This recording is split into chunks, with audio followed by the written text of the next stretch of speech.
What's up, guys? My name is George Brooks, and I'm one of the founders here at Crema. And I'm Eric Hurst. I am a product strategist here.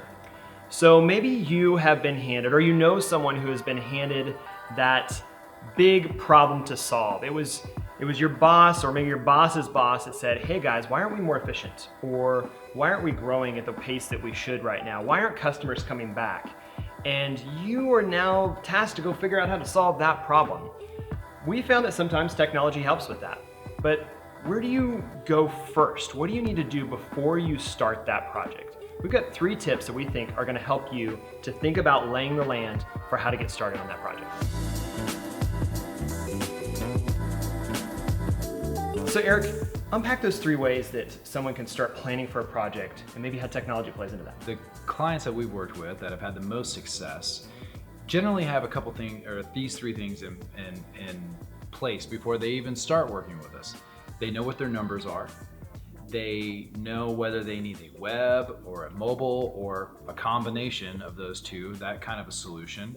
And then lastly, they know they've gone about this with an internal diverse team. They've got together a list of things that they know that they want to do or they think that they need to do, and they're not coming to us completely from scratch. Those are the ones that when they've done those 3 things, they tend to be the most successful once they're done working with us and moving on. So let's go back to the numbers. What kind of numbers are we talking about? What are the numbers that they need to be thinking about as they step into this? All the numbers.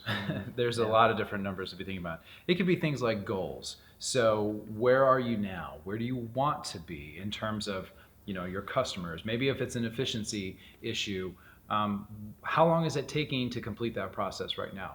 Where do you believe you could be completing that process? If it's taking you 3 days to complete a transaction, do you want to get that down to 1 day, or do you want to get that down to 1 hour? Or instant. Or instant as the case. Yeah, that instant in this day and age is not inconceivable. The other numbers that you need to be thinking about are your budget. There is a definite budget where the return on investment is no longer good. If you think about it as like the budget goes up and the appetite goes here, you want it at that cross section, and I feel like I'm doing an emoji con right now. Is that a thing? There's an emoji where there's it's like no.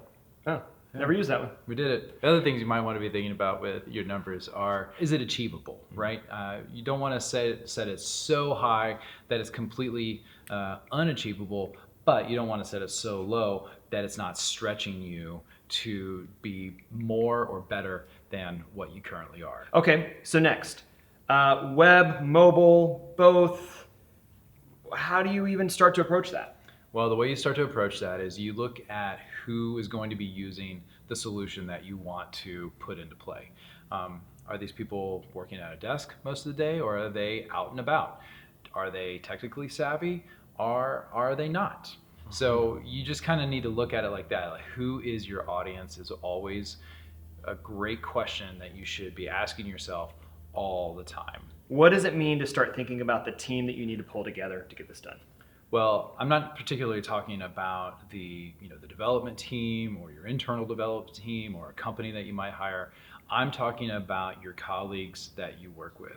If you've got a team of 2-3 people and it's diverse and you're coming at it from different angles, you tend to have a better idea of what needs to be created and put into motion at your company to achieve whatever goals you've set for yourselves.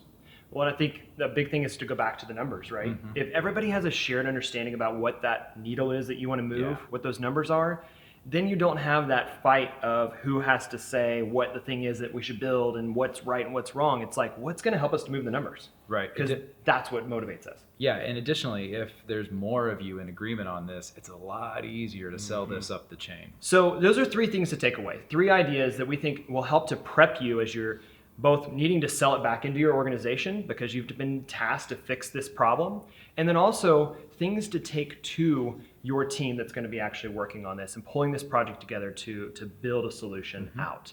So a couple things to think about: numbers, web and mobile, or the technology that you're going to be working with, or what you think it might need to be, and then how to get buy-in from people in your organization to know who's your audience, who's stakeholders, and really, do you guys have a shared understanding of what you're trying to do? So that's it for this week. As always, thank you guys for watching. Thank you for subscribing. Make sure you subscribe to all of our channels. And is it? I think it's gonna be over here. I can never tell because it's backwards. Not my right hand.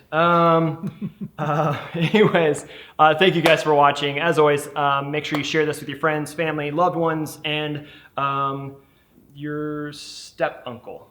Is that a thing?